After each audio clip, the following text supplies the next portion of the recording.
Hello， 朋友们，大家好，我是补王张小厨。今天用脆皮油渣啊，记住是脆皮油渣来做一道相当经济实惠而且很开胃的一个下饭菜。好，下面就开始吧。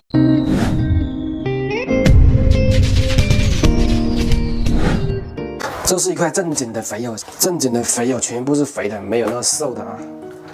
我先把它表皮刮一下，等一下清洗干净。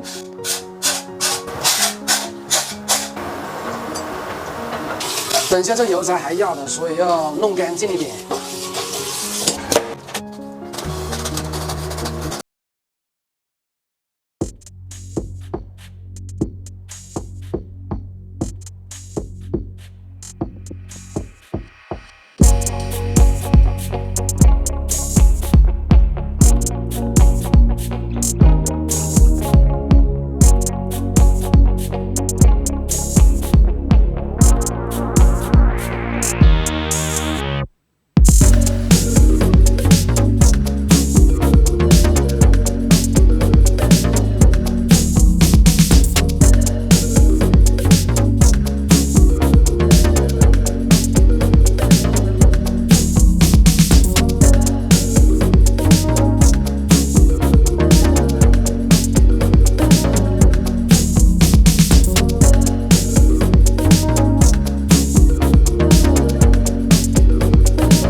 吃一口啦，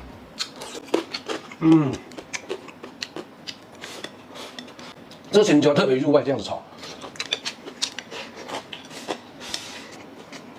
爽爽。这是10年前的配置，但是不是10年前的味道了，因为10年前不是拿这种猪来炼这个猪油的。